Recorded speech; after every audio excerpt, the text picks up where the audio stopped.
Olá a todos, sejam muito bem-vindos a mais uma edição do seminário do CEPA, o Centro de Pesquisa e Análises Heráclito. Eu sou o Adriel Silva, sou o diretor de comunicações e eventos científicos do Centro. Hoje tenho a honra de receber o nosso convidado, o Dr. Elton Garcia, que é engenheiro de computação, formado pelo INE, mestre e doutorando em cibersegurança pela Universidade Nacional de Brasília. Com mais de 25 anos de experiência na área e detentor de 25 certificações internacionais, Elton atua desde 2009 como auditor federal de controle externo do Tribunal de Contas da União. Sua expertise é reconhecida globalmente, sendo um dos principais especialistas voluntários da ISACA, que é uma associação global sem fins lucrativos que serve como principal referência para profissionais que atuam em governança de TI, segurança da informação, auditoria e gestão de riscos, onde Elton se destaca como o único brasileiro e representante do Hemisfério Sul em comitês internacionais focados em auditoria e gestão de segurança e inteligência artificial. Além de sua atuação técnica, é cofundador e pesquisador do Observatório de Segurança Cibernética do Agronegócio, a OSCA, onde colabora com agências internacionais na proteção do setor de alimentos. Fora do ambiente acadêmico e profissional, Elton é um entusiasta do esporte, acumulando no currículo passagens como triatleta e maratonista. E junto comigo, para compor essa mesa redonda, está a nossa convidada também, a Flávia Secato, que é auditora do Tribunal de Contas da União, mestre em Regulação e Gestão de Negócios e graduada em Física e Arquitetura. Bom, o nosso tema de hoje, né, com todo esse currículo espetacular, será Governança de Segurança da Informação. Elton, bom dia e muito obrigado por ter aceito o convite e participar desse nosso seminário. Bom dia, Adriel. É um prazer estar aqui. Muito obrigado, Flávia, Adriel. Agradeço, Fabiano. Agradeço aí pelo convite e muito obrigado.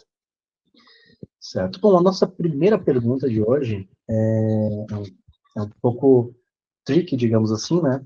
Que é como a organização, né, a empresa, ela garante que os investimentos dela em segurança da informação, eles vão estar diretamente ligados aos objetivos de negócio, e não apenas às necessidades técnicas, por assim dizer.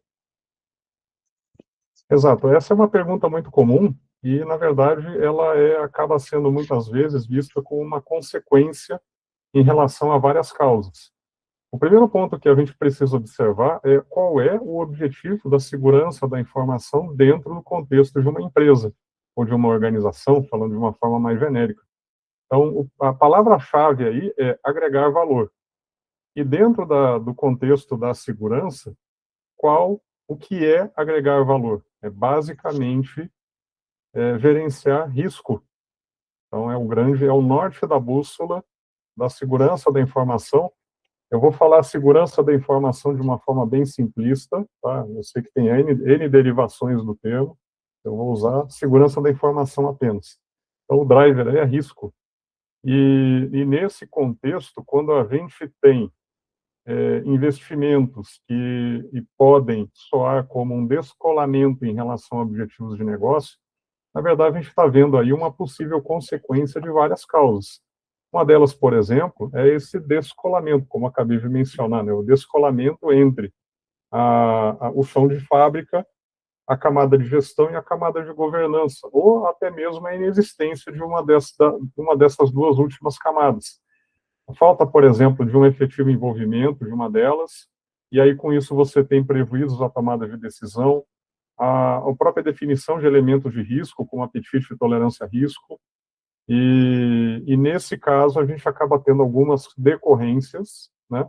E uma delas é a criação, né, de decisões em si mesmadas, né, como diria o Guimarães Rosa, né, o famoso autor, né? Então, você tem decisões em si mesmadas, voltadas para si mesmo.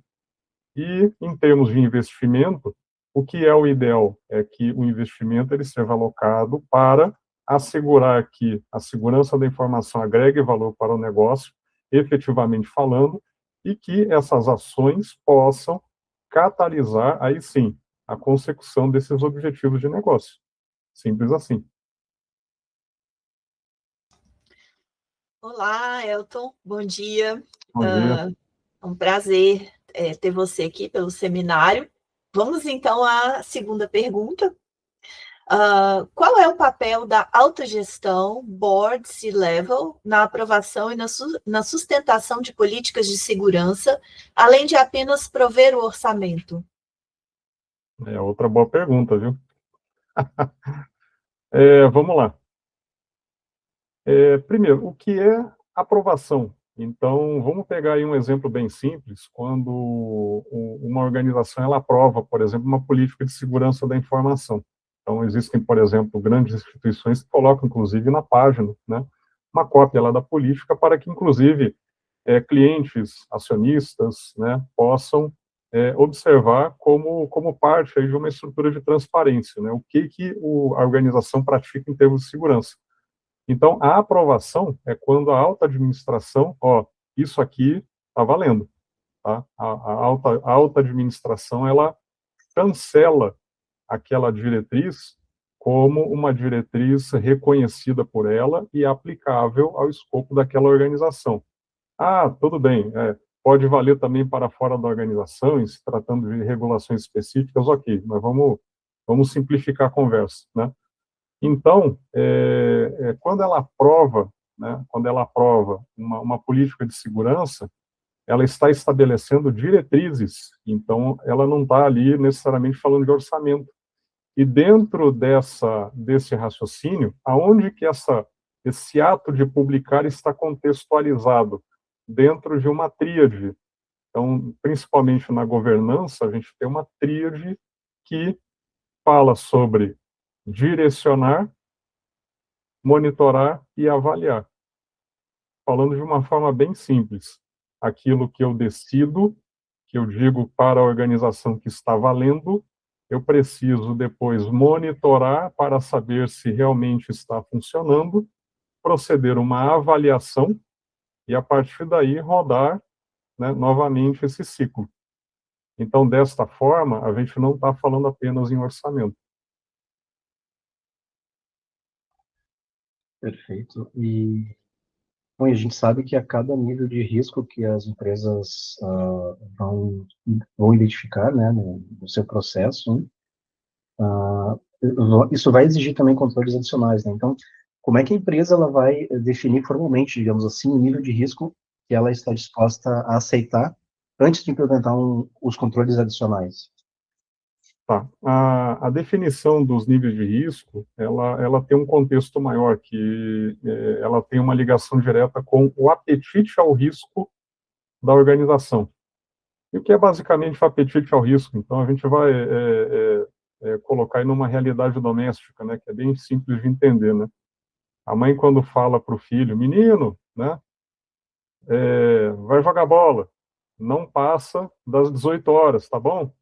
Ou não passe das 15 horas, seja lá qual for o horário. Então, ela está definindo ali um horário. A decisão de definir um horário não é exatamente uma questão de risco, mas ela sabe que, de repente, pode acontecer se o menino passar do horário. Sei lá, vamos falar de uma forma simplista, se ela definiu 19 horas, anoiteceu, vai estar escuro, vai estar com outros afazeres previstos aí dentro da rotina doméstica, né? Então, nesse caso, de repente vai estar perigoso na rua, né? A vida moderna é assim. Então, ela definiu ali ela colocou uma diretriz e ela estabeleceu indiretamente o apetite a risco dela. Olha, não fique até muito tarde na rua. Se o menino chegou lá às 7h10, né, e a mãe não deu bronca nele, a mãe tem uma tolerância ao risco. Então, ela cedeu um pouco, né? Então, se o menino chegou meia-noite em casa, aí realmente aquele apetite foi muito extrapolado, né? Então, dentro desse contexto, a gente tem dois termos aí que são muito importantes e que, dentro da realidade de uma organização, ela precisa ser praticada. E aonde que eles são definidos, né? No contexto aí de gestão de riscos. Dentro da gestão de segurança da informação e dentro do contexto da governança, na verdade, o risco, ele é uma informação que flui de um nível para o outro o tempo todo. Então, a segurança da informação, ela recebe como diretrizes da organização aquilo que a mãe está dizendo, né? Menino, não passe de tal horas, né? Então, ela recebe essa informação, segue a sua vida, né, a sua rotina orgânica, apresenta insumos para a tomada de decisão. Então, no caso da rotina doméstica, é o menino que apareceu ali à porta de casa ou não apareceu, né? Então, essa informação está sendo entregue. E, a partir daí, você tem, de novo, um ciclo aí de monitoramento, avaliação e novo direcionamento. Existem vários artefatos que formalizam e conduzem a organização para estabelecer qual é o seu apetite a risco. E no caso da mãe, ela simplesmente definiu um horário com base nas razões dela. Agora, dentro do contexto da organização, a realidade é muito mais complexa, né? Então, nesse caso, respondendo à pergunta, né, como que ela define formalmente, é no contexto, né, da gestão de riscos dentro de um sistema de gestão de segurança da informação que está dentro de um arcabouço de governança. Maravilha, Elton. E para a gente poder agregar mais valor, né, a esse conhecimento, eu gostaria de te perguntar, qual seria a vantagem estratégica de adotar frameworks internacionais como ISO 27001 ou INST, em vez de criar uma governança baseada apenas na experiência interna da empresa? Tá, essa é uma excelente pergunta. Então, para a gente começar a elaborar a resposta, a gente precisa entender o que é uma boa prática. Então, frameworks internacionais, guidelines, boas práticas, etc. O que são essas tais boas práticas? Então,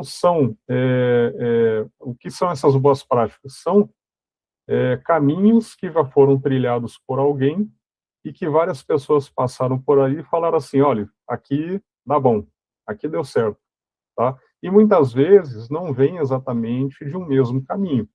Nós temos grandes referenciais, por exemplo, as entidades normativas, como no caso do Brasil a BNT, no caso de referenciais internacionais a ISO, a própria BNT ela tem um acordo, né, com a ISO em que várias normas elas são praticamente traduzidas da ISO. Eu faço parte, inclusive, do CT21, que trata de normativos de segurança da informação.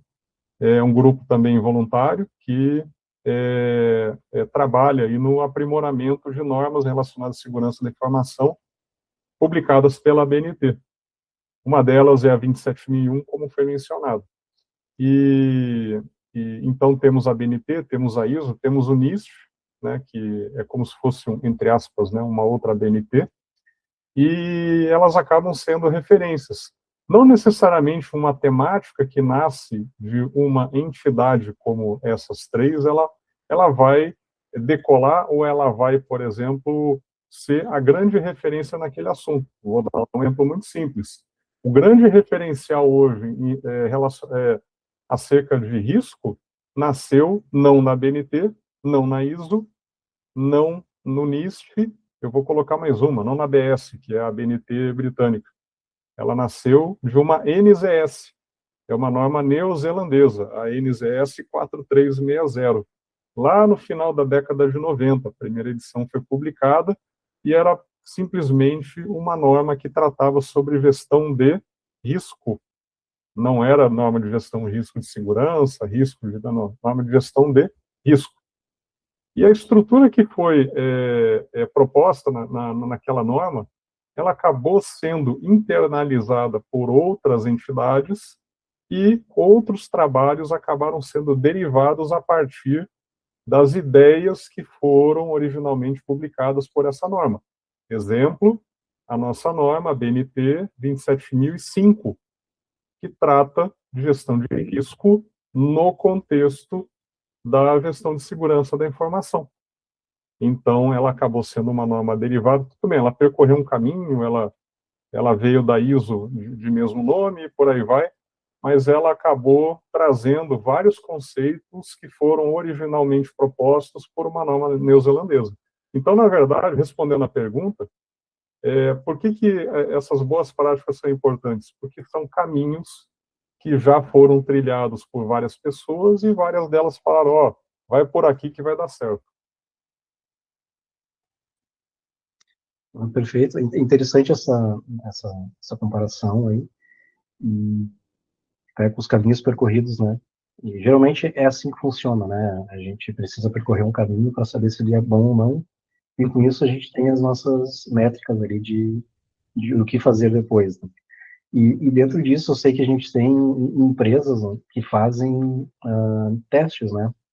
Porque a segurança, de fato, ela é responsabilidade de todos, né? E aí você recebe, às vezes, aqueles e-mails testes nas empresas onde as pessoas estão, né? E pensa, clica aqui que a sua caixa de e-mail está ficando cheia, você precisa esvaziar. Aí você clica, aí você recebe aquela informação de que é um e-mail teste que a empresa enviou, né?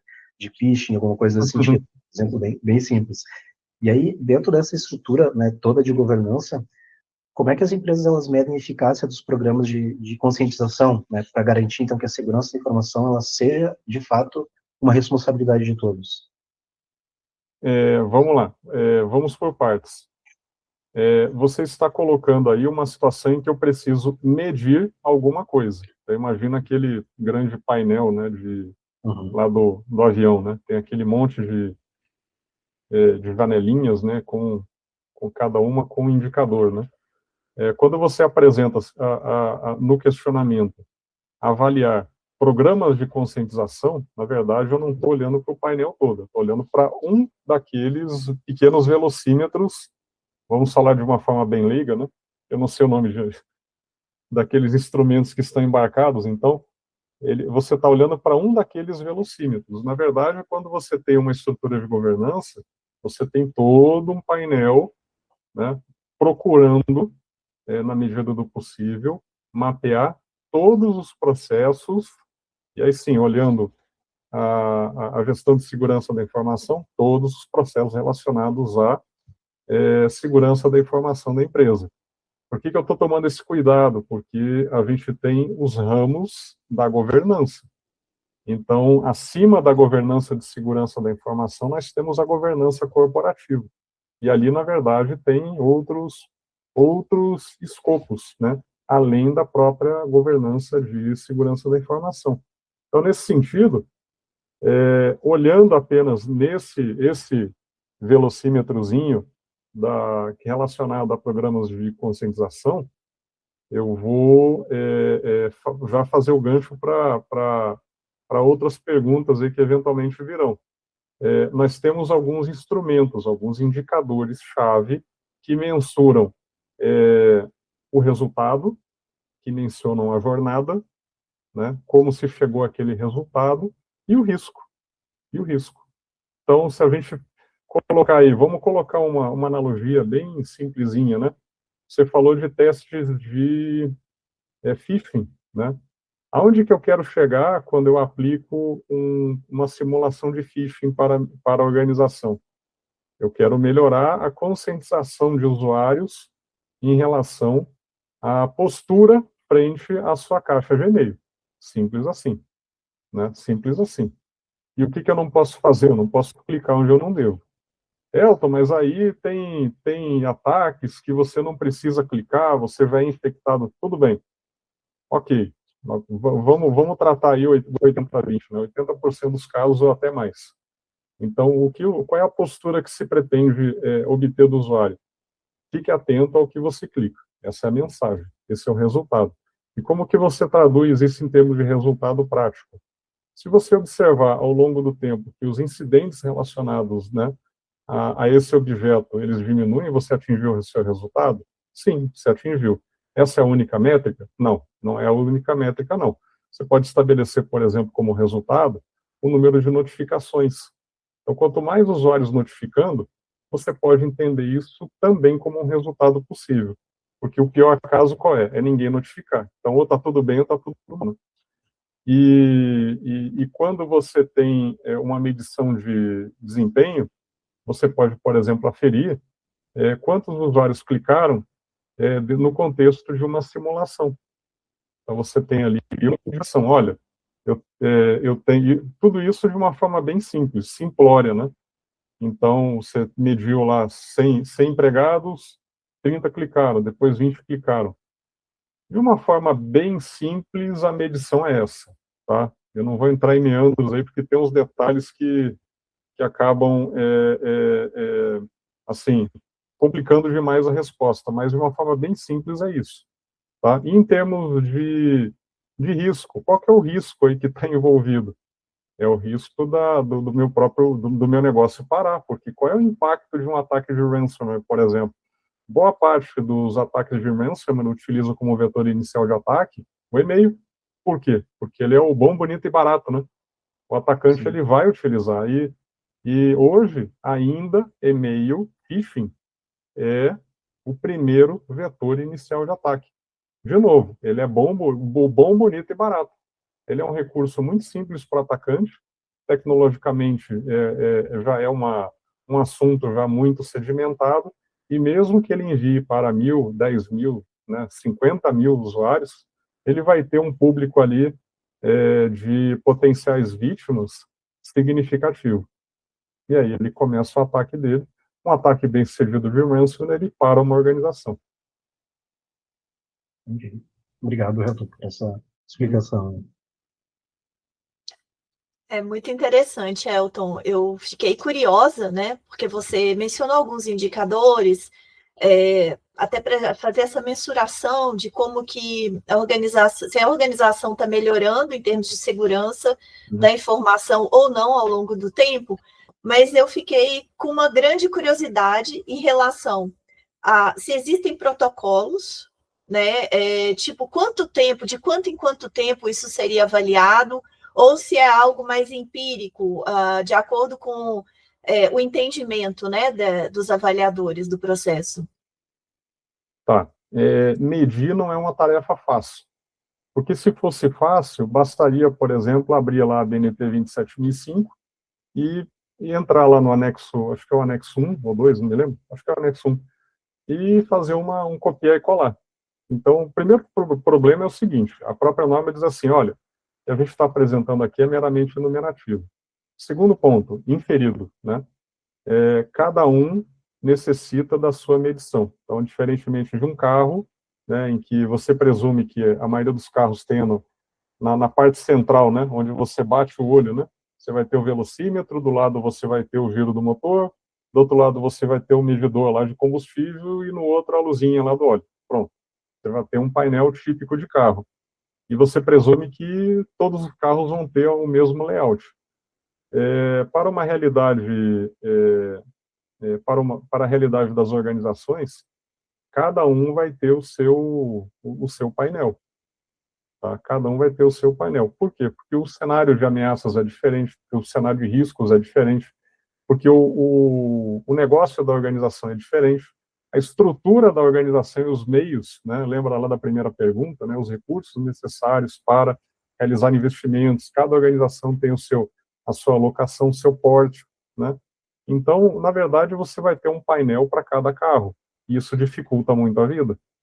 Então, o grande segredo aí, né, a arte, né, é você desenhar indicadores que sejam viáveis. Então, você não pode, né, vamos dizer assim, matar o mosquito, né, com um rolo compressor, porque aí o board vai falar assim, vocês aí da segurança são muito complicados, vamos conversar, vamos continuar nessa conversa no mês que vem, daqui a 2 meses, né? Então, você passa a ter aquele descolamento, né? Lembra lá da primeira pergunta? Você pode ter ali um gatilho para promover o descolamento entre uma área e outra, né? E, por outro lado, se você tem indicadores, né, meramente representativos, você não está medindo nada. Ou você pega lá, não, tem esses indicadores aqui que eu encontrei aqui, coloca aqui e põe para funcionar. Eles são adequados para a sua organização? Não sei, né? Então, na verdade, assim, você tem um trabalho ali que é artesanal. Não tem uma fórmula de bolo, porque se tivesse, ele estaria disponível por aí afora. Então, é um trabalho basicamente artesanal, de conhecer a organização e repetir esse ciclo inúmeras vezes. Né? Então, não é um trabalho simples e aqui não tem mágica, não. Tá? É um trabalho artesanal e que demanda ali um ciclo contínuo de aprimoramento. E dentro desse ciclo de aprendizagem, né, a gente tem que também estar adequados, né? Por exemplo, a Lei Geral de Proteção de Dados, que aqui no Brasil começou em 2018, né? Ela foi sendo instituída em sendo instituída em partes, acho que terminou em 2021 agora. Então, como é que a governança integra, então, o cumprimento de leis de proteção de dados, como a LGPD aqui no Brasil, aos processos operacionais que já existem na empresa, né? Eu vejo que muitos processos tiveram que ser readequados, né, para atender a LGPD, não? Sob o olhar da governança, na verdade, você tem aí só uma inversão de apresentação, porque Uhum. uma regulação, aí eu vou extrapolar a abstração da lei, né? Então, Uhum. na verdade, ela entra como mais uma regulação entre várias outras, e aí sim, por que eu tô colocando esse raciocínio às avessas? Porque no contexto da governança, essa regulação ela entra, e não o contrário. Tudo bem, lá na LGPD tem o artigo 50, que fala de governança, né, de privacidade de dados. Mas, assim, olhando a governança como essa estrutura de tomada de decisão, de buscar, né, o objetivo organizacional, alocar eficientemente recursos, olhar o risco e por aí afora, monitorar e avaliar e por aí fora, você tem mais um instrumento de regulação, aí eu encaixo a LGPD como esse instrumento enumerativo de regulação, mais um, Uhum. e você vai ter, de novo, um ciclo de melhoria contínua, em que, dentro do contexto de gestão, você tem o grande PDCA, então você precisa planejar, executar os seus controles, monitorar e avaliar, né, e sempre aprimorar. Então, por exemplo, lá no artigo 3º da LGPD tem, pode ser que eu tenha errado de cabeça aí alguns artigos, tá? Estou falando aqui de cabeça. Artigo 3º e artigo 4º, é o escopo e nem escopo. Então, será que a LGPD se aplica, está nas situações de inclusão de aplicabilidade ou tem? Então, a história já começa aí, né? Eu preciso aplicar a lei? Eu preciso aplicar aquela regulação ou não? Então, artigo 3º, artigo 4º. Os controles que derivam da lei, elas acabam. Quais são os controles, né? Vários deles são apresentados como princípios, né? Então, o princípio da minimização, tem da retenção. Olha, tem uns 6 ou 7, eu vou ter que vou enumerar apenas 2 aí, tá? Você tem uma série de princípios e a partir dali você tem controles, em que você, por exemplo, um deles é de segurança, prover a proteção de dados, né? Em que Uhum. você precisa cifrar o dado que está parado ou em trânsito, né? Então você tem controles. Então o que é o controle dentro da gestão de segurança? O controle, ele é planejado, ele é desenhado, monitorado e avaliado. Então, você tem, a partir da regulação, o controle que é implementado e você, na verdade, está fazendo isso por quê? Para gerenciar o seu risco. E o risco, ele acaba passando dentro da gestão e subindo para a governança né, para atender uma diretriz, né, para ser avaliado e para ser monitorado.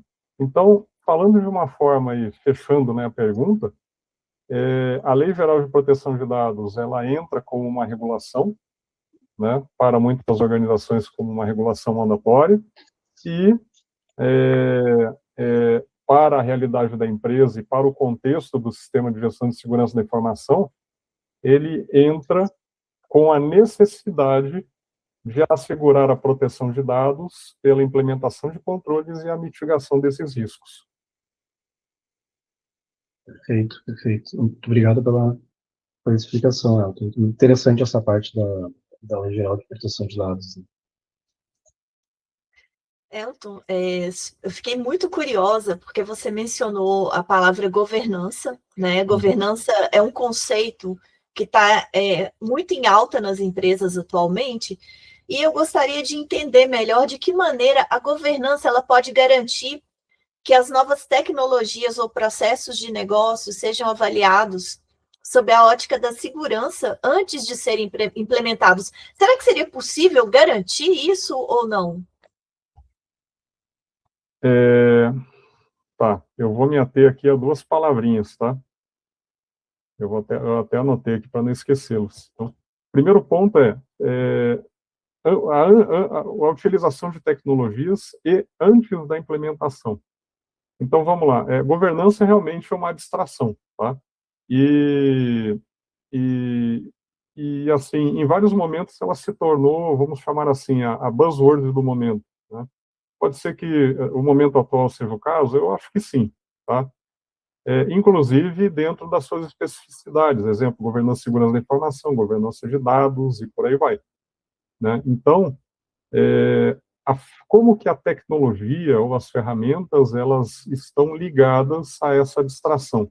Na verdade, a ferramenta ou a tecnologia, ela é um instrumento para implementar elementos que fazem parte dessa abstração. Vou pegar o exemplo que eu acabei de falar ali na pergunta anterior.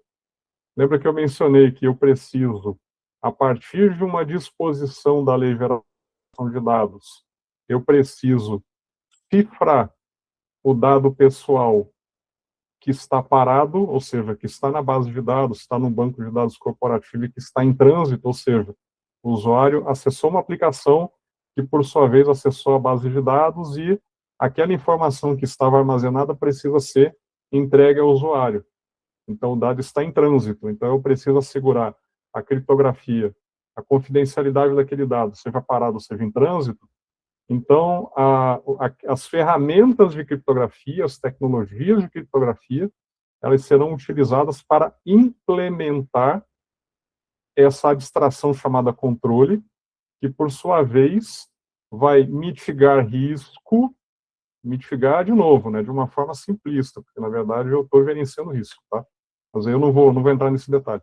Você está mitigando você está mitigando o risco, que é outra abstração, e que, por sua vez, o risco, na verdade, está fluindo entre a gestão e a governança, que são outras duas abstrações. Então, a gente tem uma distinção muito clara entre ferramenta e essas abstrações, entre elas a governança, em que uma coloca no mundo real elementos que fazem parte dessas abstrações. O antes de implementar, na verdade, é um momento específico. Na verdade, você tem que cuidar, né, antes da implementação, durante a implementação e depois dela. Porque, vamos supor, de novo nesse exemplo, que a tecnologia que eu utilize para cifrar o dado, eu tenho alguns cuidados antes da implementação, eu tenho cuidados a serem tomados na sua implementação, né, e depois eu vou ter cuidados no pós-implementação, inclusive para verificar se aquela criptografia é de fato efetiva. A gente tem hoje o advento, né, da computação quântica e novos paradigmas que podem potencialmente fragilizar algoritmos mundialmente reconhecidos aí pelo mercado. Então, na verdade, isso a tecnologia ela entra como uma novidade, mas aos olhos da segurança, ela pode se reverter em uma ameaça quando utilizada por agentes de ameaça, tá? Então, fazendo o fechamento da pergunta, né? Então, nós temos distinções bem claras aí entre ferramentas e abstrações como governança, e a sua implementação, na verdade, ela não se limita ao antes, o durante e o depois. Certo. Elton, chegando e faltando uns 5 minutinhos para o encerramento desse bate-papo aí tão bom, né? Tão gostoso. Qual é uma última pergunta, assim, qual é o nível de envolvimento da governança, né, de segurança na criação e testes, né, de planos que garantem que a empresa continue operando após um incidente grave? Até a gente sabe que nenhuma empresa está vulnerável 100%, né? Então incidentes graves podem acontecer. Como é que a gente responde a essa pergunta? Tá, eu vou me ater então à questão dos testes, né? Na verdade, tudo aquilo que você põe em produção é boa prática testar antes. Então, lá no chão de fábrica, a gente tem uma figura chamada CAB, que é o Comitê de Gestão de Mudanças. Então, qualquer implementação significativa, né, você precisa verificar se os outros atores, né, do chão de fábrica não serão interferidos, ou se até o próprio negócio, né, não vai sofrer interferência. Quando a gente olha mais acima, olha, por exemplo, quando a gente olha um cenário de impacto, e aí eu vou trazer um novo elemento, porque até agora a gente está falando de risco, quando a gente traz o olhar da organização sobre o ponto de vista do impacto, e aí sim, trazendo um novo elemento, um segundo novo elemento, que é a continuidade de negócio, né, algo já aconteceu, né? Por que a mãe lá, vou fazer o gancho lá para a segunda pergunta, por que a mãe fica preocupada se o menino, né, não pode passar do horário?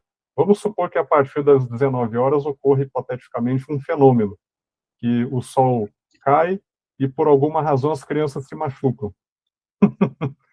Aí, suponha que naquela cena o menino chegou 17h30, ele passou do horário e chegou em casa mancando, porque ele machucou a perna. Então, o risco, ele já foi materializado, né? A criança já se machucou e a mãe já desesperada falou, menino, eu falei para você chegar até às 7. Então, nós temos um impacto. Aí, a pergunta é como lidar com esse impacto. Dentro de todos esses elementos, a gente tem uma figurinha chamada teste. Então, se você coloca algo em produção, você precisa testar. Se você está falando de risco, você tem cenários de testes. Se você fala de impacto, você tem que testar elementos também. Testar o quê? Né? Então, por exemplo, vamos pegar o cenário de novo da mãe. Menino lá chegou com a perninha machucada. A mãe já sabe, eu vou para onde? Eu vou para o hospital mais próximo aqui do bairro. Então, ela já tem um plano. Ocorreu um impacto, ela leva o menino para o hospital mais perto de casa. Né? Isso aconteceu comigo, né? Aliás, aconteceu com todo mundo, né? Eu tenho uma cicatriz aqui aqui é bem sutil, eu tinha 6 anos e eu caí, eu estava jogando bola, caí e cortei aqui o beiço, né? Menino de 6 anos, né, com 6 pontos aqui no beiço, né? A mãe não fica desesperada? Fica, né? Qual foi o procedimento ali? Levar para o hospital mais próximo de casa. Então, surgiu o impacto, né? O que a gente faz? A gente precisa de um plano. Antes da ocorrência desse evento, a mãe já sabia que aquele hospital existia, então, de alguma forma, ela meio que testou o plano, né? Então, no caso da minha mãe, ela passava por ali, né? Ela já sabia onde estava o hospital. Ela sabia, ela já tinha, de alguma forma, testado o plano. Então, na verdade, assim, quando a gente fala em teste, você tem vários momentos em que você precisa testar o que você está fazendo. É parte da vida, né? Tá? E é claro, né? Quando a gente fala de incidente grave, né, é a terminologia que a gente fala no mundo corporativo. No caso da mãe, é o menino lá que está com o beiço arrebentado, né? Tá bom? Sim. Nossa, perfeito, Elton. Elton, muito obrigado pelo teu tempo, tua disponibilidade hoje, falando desse tema tão importante, né, que é a governança de segurança da informação. Agradeço também a Flávia, né, por ter nos auxiliado também como painelista aqui, né, nos ajudando com essas perguntas. E o CEPA agradece e a gente fica à disposição também para qualquer momento que você precisar, né, do nosso lado estamos à disposição. Muito obrigado. Eu que agradeço pela oportunidade, muito obrigado, foi um prazer conversar com vocês.